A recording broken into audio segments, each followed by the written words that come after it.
into like the drawers where the knives are. Yeah. I keep them up there, and then she never sees me with a knife unless I have it on the counter and I'm cutting an apple or something like that. Yeah. And she wants to go in and she wants to wash it. So good morning, everybody. I am at my mom and dad's house. And yesterday afternoon, after a 2-week break, my dad came home. This is my dad, Wally.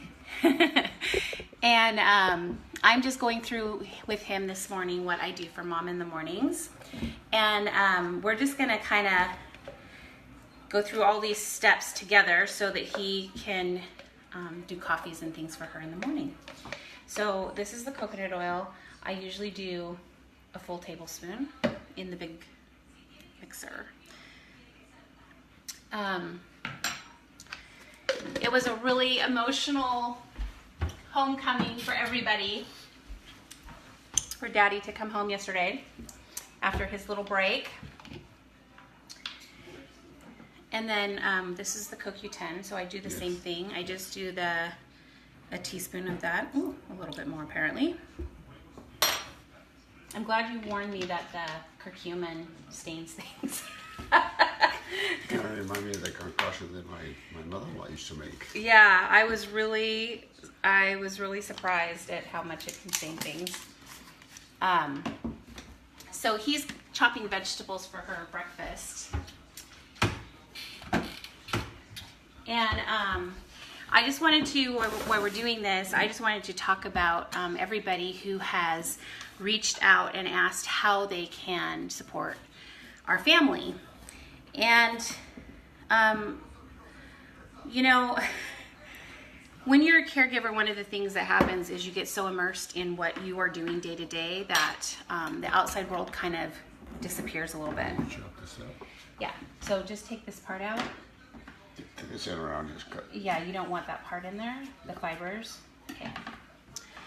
And then, so how much of this were you giving her? I give her half a dropper full? Yeah, about right there. Okay, so then you just put in what you would normally do. Yeah. Okay. And then that's the same thing with these, so whichever. So you tend to become an island because you're so immersed in what you're doing. So many of our family and friends, so I do like just a little. It doesn't take much because this is really sweet. Sweetener? Yeah, okay. So it's really sweet, so I just do a little. And so what happens is that you need to accept help when it's offered. Put in that in there too? Yep, everything goes right inside the bowl. And then it's hard though because you are in caregiver mode and you're wanting to just do what you do and you don't really see how someone can help. But it is possible to help someone. So one of the things that a caregiver needs is they need adult conversation. When you are with someone who can't speak or can't do clear sentences, just having an adult conversation with someone is a mental break, as well as you know, a lot of people don't visit people who have Alzheimer's. I think they think that they're more of a burden by coming by and dropping by, but in reality it gives the caregiver a break and it gives them someone else to kind of help distract or to engage with the person. So it allows them to, you know, have a little tiny bit of a break. If your family, something you can offer is to watch that person for even 10 minutes while they take a shower or make an important phone call. You know, if you have longer and you want to watch someone while they do, let's put that in a baggie. Put that in one of your Ziploc baggies. Oh, lunch baggie? Yeah. Then, you know, you can, you know, certainly offer to sit with them, you know, even for them to take a nap. So kind of one of the things to think about is if you know anyone who has little kids and they're a new parent, how people rally together to give that couple a date night or things like that. I mean, it's kind of the same concept. You're wanting to give people a break when you can give them a break. One of the things that some caregivers, so this is Swiss chard, which is a really good dark green for her. And I just take it and I kind of cut it into strips and then I chunk it. Oops. And so, sorry. Okay, so now just chunk it like you would like these. So just put it in a pile and then just cut smaller strips of it. And so, dropping by and bringing them a coffee, or even maybe one of the things definitely that can happen, which I'm gonna talk to people about, is bringing by meals. So with Dad's break, one of the things that we as a family have discussed is that helping out with meals is going to be really important. And so if you're a family member or a friend and you're wanting to help out, that's a really good way to help us out, is to offer to do a meal. I'm going to take you with me while I go over to my mom here with this coffee. Offer to do a meal, whether that's lunch or that's a dinner meal for 2 people, would be really helpful. There's my mama. Can you say hi? Hi. Hi. Oh, look at that. Fits perfect in that cup. There you go.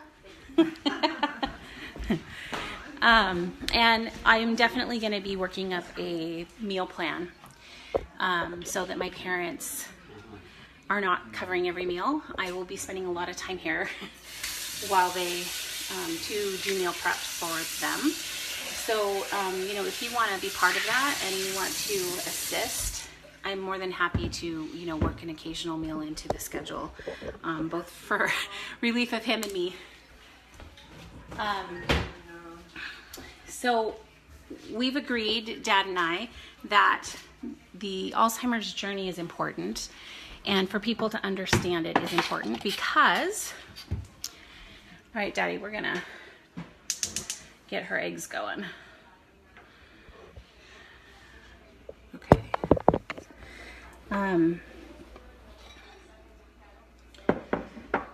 Sorry, I'm having a hard time talking today and working. So I'm going to add a few mushrooms. If you want to chunk a couple up for that too. Just chunk them up. Yep, just chunk them up. And this has been quite a journey. But some things that I've noticed that I think would really help is my dad is really great on keeping on top of everything. But, once in a while, having someone come in the house and do a deep clean, like when my friend came over the other day, was really, really helpful, because you can get in and do some of the tasks that take a little more time and attention that isn't necessarily easy to do when you have someone following you around like a shadow. So that and meals and just learning how to find a new balance in the household, because things haven't changed with my mom, but things have changed with Dad. Is that good? You got one more? Okay. All right. So we just dump the whole thing. I just put a little bit of oil in there, and then we're just going to dump the whole thing in there. Oops, I lost the mushroom. Mushroom down. Okay, and then it can actually sit in the pan for a minute in that. And then while you're doing that, while it's in there, you can just take, I do 3 eggs. And you can just blend it in here. How many? 3.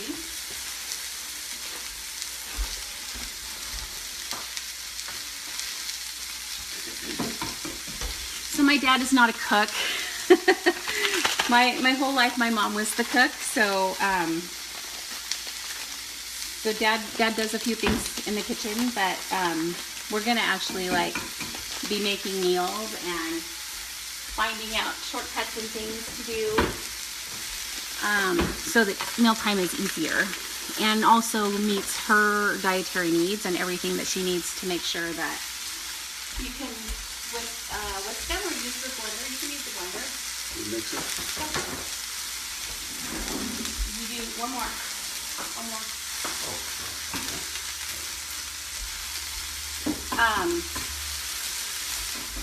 So anyone has any suggestions or ideas on meals for 2 people? Or meals that can be for 2 people and maybe spread over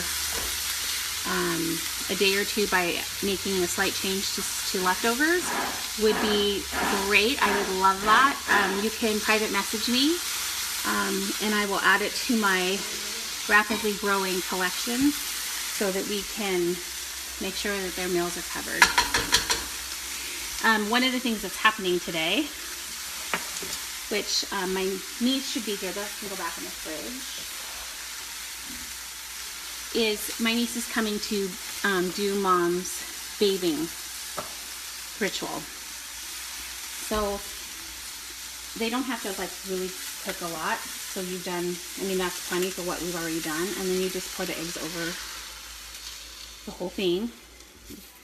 And then I usually just top the cheese so it cooks right in with the egg. And then, just let me move you slightly here.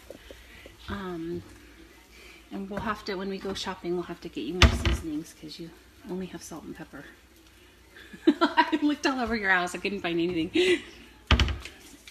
Okay.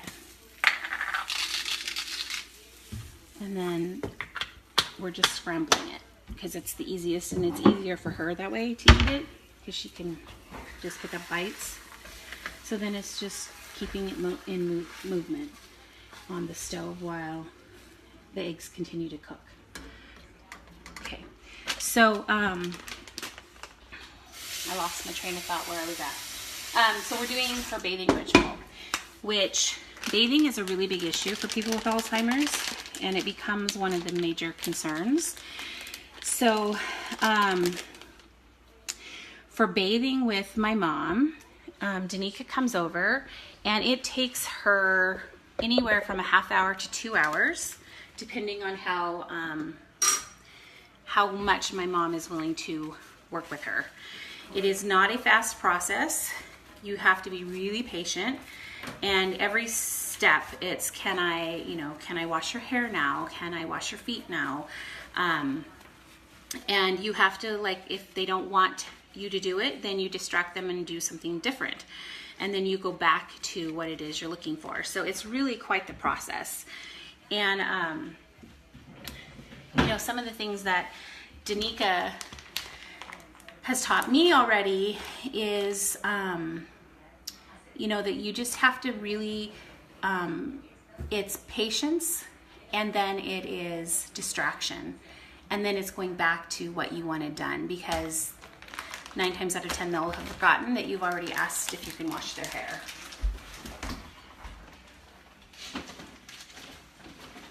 But bathing can be very stressful. It happens to have been one of the biggest problems for my dad, was the struggle to get her bathed and dressed and get her hair washed, which my mom already had a fear of having water in her face. So then you take that and you combine it with her other issues, and it becomes really a traumatic thing. And then, something else to think about is the fact that they can't see white, which I haven't had that conversation with you yet, Dad. But Alzheimer's people, Danica says, they can't see white. So these white tiles here and in the bathroom, she doesn't see them, so she doesn't feel safe. Oh. It Okay. feels, I didn't know that's that. why she always wants to step on the carpets, because she can see them. So maybe even finding a bigger rug that can do that, or some in here to kind of make paths. Because then she feels safer because she can see it. And that's, See the color? she can see the color. Same thing with the toilets. They can't see the white toilets. So, you might consider at some point maybe swapping them out for a colored toilet so that she can see it. Because that's one of the reasons why she always has to reach her hand back when she goes to sit down, because she can't. So we're going to stir that a couple more times. I did that this morning. She had to go, and she wasn't. So I backed her up. Then I helped her, and I actually helped her to sit down. I grabbed her hands, and she sat down, and I said, "I'm right here." So I just stood there where she got down, because she didn't let me to leave. No, she doesn't want you to leave. No, absolutely. So anyway, we, Dad and I have decided that we're going to do this journey together with you guys, and we're going to start doing a once a week video on a day in the life of an Alzheimer's person. And it'll be random snapshots. Hi Tracy, thanks for jumping on. So we're gonna just do random snapshots into whatever time of the day. So Tracy says, love seeing you, Papa. Is she on there? Yeah, she's watching. So we just, we want to share our journey with you, and we hope that by doing so, it educates you and informs you on what it's like to be with someone with Alzheimer's, because there is an epidemic of it coming to our country, and we want to make sure that people are informed and knowledgeable. So for me, please share the videos, comment on the videos, share it to your world, because even if you aren't affected by it, I am pretty sure you know someone who is. And again, I have a page on Facebook called Nutrigenomics and the Alzheimer's Connection, where I dump all of the medical information that I'm learning about how to treat and prevent Alzheimer's. So we're gonna go get Mom fed, and I hope you guys have a great day, and we'll talk to you guys later.